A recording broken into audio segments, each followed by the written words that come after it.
Hello everybody and welcome back to another episode of Whiteboard Wednesdays with Werner. And today we have a special guest, Rudolf van der Gryp. He's joined data sciences in our business development unit.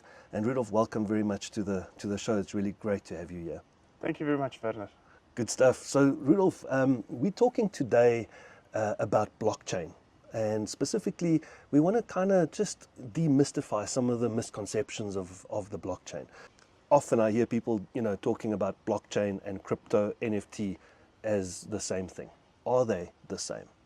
So it's important when you talk about blockchain to realize that blockchain is the underlying technology, where Bitcoin, crypto, and NFT is the use case.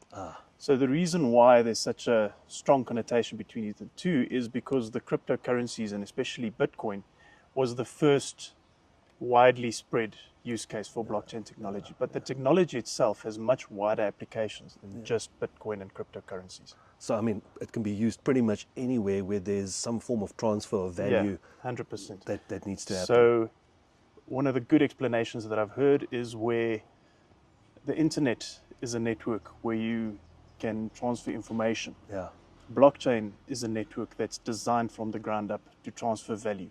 Brilliant. So any kind of asset transfer, value transfer, is really where blockchain shines. Okay, right, transferring of value. So immediately, the next question is, or the thinking might be that it's unhackable, right? Blockchain, you can't hack a blockchain. I mean, this must be super secure in the age of 2024, right?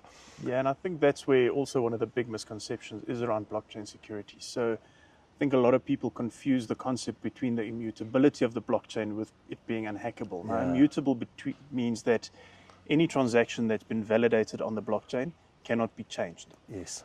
But from a hacking point of view, on the smaller blockchains, where it's especially private blockchains, where you have centralized nodes, there is something that's called a 51% attack, where a malicious actor comes in and they take over the majority share of the nodes in the chain that's responsible for the validation. Okay. Which means that any transaction from that point forward, they can validate and then create a fork in the chain. And then effectively disrupt that network or the validity of that network. So effectively, you still have to go and secure your blockchain just 100%. Like you would any other network, right? 100%. There's this misconception out there that blockchain is immature. It's not gaining, any enterprise adoption. Is that really the case that we see? Not at all. I think blockchain maturity is actually growing in leaps and bounds. The enterprise adoption is also going rapidly. There's some concrete use cases, even in South Africa, where large organizations have actually adopted blockchain to great success, and that's added real value to their organization. I think one of the key reasons where people are worried about blockchain adoption or worried about the maturity of blockchain adoption is more around the skills availability of blockchain. It's very difficult for an organization not just to start a blockchain project, but to get the skills to successfully implement it.